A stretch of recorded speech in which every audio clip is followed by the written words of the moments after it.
Hey there, I'm Josh from Synty Studios, and in this tutorial, I'm going to teach you how you can easily pose characters using the same method we use for our screenshots.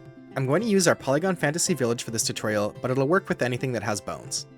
Let's get started. I'm first going to find a view I like by moving the camera in the scene view. Once I like the view, I can right-click the main camera in the hierarchy and click Align with View. This will make it so that the main camera has the same view as our scene camera, minus the FOV. If I move away, you can see that it moved the main camera to where I was. You might also notice that I have the game view docked in the right. This way, I can move the main camera in the scene view and see how it's going to look in the game view. Once I'm happy with the camera view, we can start dragging some characters into the scene. I'm going to use 2 polygon characters with different proportions and a sidekick character, but this process will work with anything that has bones. I'm just going to bring them into the scene, rotate them to face the bounty board, and scale down the critter so it looks more size appropriate.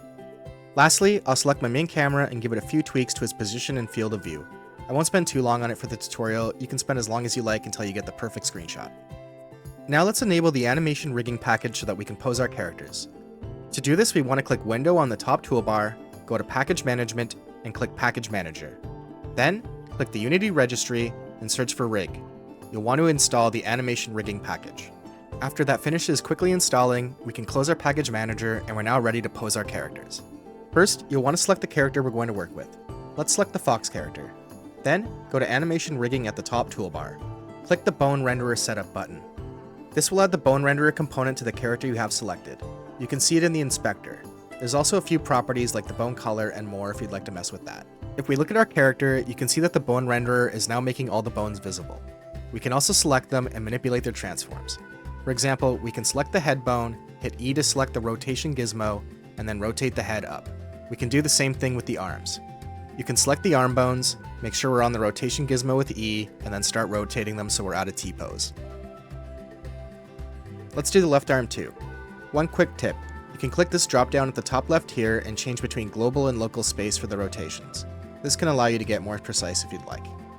Continue the process until you're happy with the character's pose. In this case, I'll give it a little bit more head rotation and then move on to my sidekick. It's going to be the same process for each character. We select the character, go to Animation Rigging, click Bone Renderer Setup, and then manipulate the bones by selecting them and rotating them. I'll try to tell a story with this screenshot. In this case, the Elven Archer character is pointing out a potential bounty. The Fox character is looking up at it, and the Adventurer character is carefully considering it by rubbing his chin. Once you're happy with how the characters are posed, we can select them and disable the Bone Renderer. Your characters are now posed. This is a quick and easy way to pose characters, and it also works with anything that has bones, including vehicles or things like tentacles and more. Thanks for watching. If you found this tutorial helpful, please consider giving us a like.